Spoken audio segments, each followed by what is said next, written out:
അനാദികാലം മുതൽ ഏകക്ഷണപര്യന്തം ഞങ്ങളോ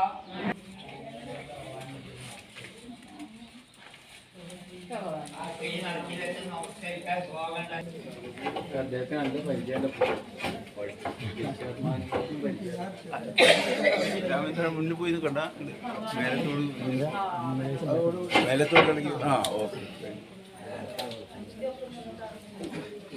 എതിര് കണ്ട ഹരേ രാമ ഹരേ രാമ രാമ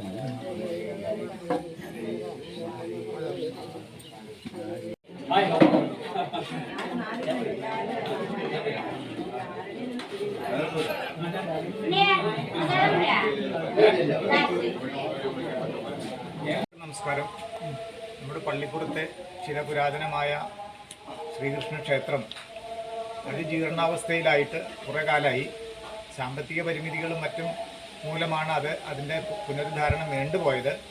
എന്നാലും ഇനിയും നമ്മളത് പൊളിച്ച് പണിഞ്ഞില്ലെങ്കിൽ അടുത്ത മഴക്കാലത്ത് അത് തകർന്നു വീണാൽ പോലും അത്ഭുതപ്പെടേണ്ട എന്ന വിധത്തിലായിട്ടുണ്ട് അതിൻ്റെ അവസ്ഥ.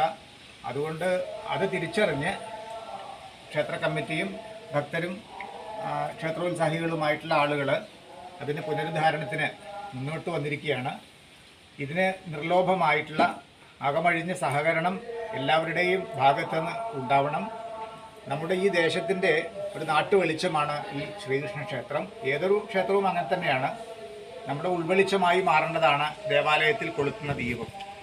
ആ ഒരു സങ്കല്പത്തിലാണ് നമ്മുടെ എല്ലാ ക്ഷേത്രങ്ങളും ഉള്ളത്. അതുകൊണ്ട് ഒരു ദേവാലയം കെട്ടുപോവുക എന്ന് പറയുമ്പോൾ നമ്മുടെ ഉള്ളു കെട്ടുപോവുക എന്നതിന് സമമാണത്. അത് സംഭവിക്കാൻ പാടില്ല. അതിന് ജീർണോദ്ധാരണമൊക്കെ നടത്തി ആ ക്ഷേത്രത്തിൻ്റെ പഴമയും അതിന് പ്രൗഢിയും അതിന് ശാന്തതയും സൗന്ദര്യവും ഒക്കെ വീണ്ടെടുക്കുക എന്നുള്ളതാണ് ഈ ജീർണോദ്ധാരണം കൊണ്ട് നമ്മൾ ഉദ്ദേശിക്കുന്നത്. അതിന് വലിയ ഒരു പരിമിതിയായിട്ട് ഇപ്പോൾ ഉള്ളത് അതിൻ്റെ സാമ്പത്തികാവസ്ഥയാണ്. അത് ഭക്തജനങ്ങളും നാട്ടുകാരും അകമഴിഞ്ഞ് അവരുടെ മനസ്സുകൊണ്ടും അവരുടെ സാമ്പത്തിക സഹായം കൊണ്ടും മുന്നോട്ട് വരികയാണെങ്കിൽ നമുക്കിത് ഭംഗിയായിട്ട് സമയബന്ധിതമായിട്ട് പൂർത്തീകരിക്കാൻ സാധിക്കുമെന്നാണ് നമ്മൾ പ്രതീക്ഷിക്കുന്നത്. പ്രിയമുള്ള ഭക്തജനങ്ങളെ, ഇന്നിപ്പോൾ അമ്പലം ജീർണോദ്ധാരണ പ്രവർത്തനത്തിൻ്റെ ഭാഗമായിട്ട് ഒരു അഷ്ടദ്രവ്യ മഹാഗണപതി ഹോമം ഇന്ന് നടക്കുന്നുണ്ടായിട്ടുണ്ട്. അതുപോലെ ഒരു വിളിച്ചു ചൊല്ലി പ്രായശ്ചിത്ത പ്രാർത്ഥന നടന്നിട്ടുണ്ട്. എണ്ണാപ്പണം എന്ന് പറഞ്ഞൊരു ചടങ്ങ് നടന്നിട്ടുണ്ട്. പിന്നെ വർക്കിന് തുടക്കം കുറിക്കുന്ന ഒരു ചടങ്ങും നടന്നു. നമ്മുടെ തന്ത്രി ഈക്കാട്ട് നാരായണൻ നമ്പൂതിരി അവറുകൾ വന്നിട്ടുണ്ടായിരുന്നു. ഈ ക്ഷേത്രത്തിൻ്റെ രഞ്ജിത്ത് തിരുമേനിയും ഉണ്ടായിരുന്നു, പൂരാളൻ. അപ്പോൾ ഇനി നമുക്ക് വേണ്ടതെന്ന് വെച്ചാൽ അകമഴിഞ്ഞ സഹായ സഹകരണങ്ങളാണ് നമുക്ക് വേണ്ടത്.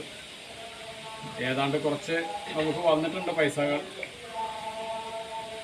ഇനി കുറച്ചും കൂടി ഒക്കെ വന്നു കഴിഞ്ഞാൽ നമുക്ക് പെട്ടെന്ന് ജീർണോദ്ധാരണ പ്രവൃത്തിയിലേക്ക് കടക്കാൻ പറ്റും. നമ്മളതിൻ്റെ മെറ്റീരിയൽസൊക്കെ കുറേ ഇറക്കിയിട്ടുണ്ട്. 70% മെറ്റീരിയൽസ് നമ്മൾ ഇറക്കിയിട്ടുണ്ട്.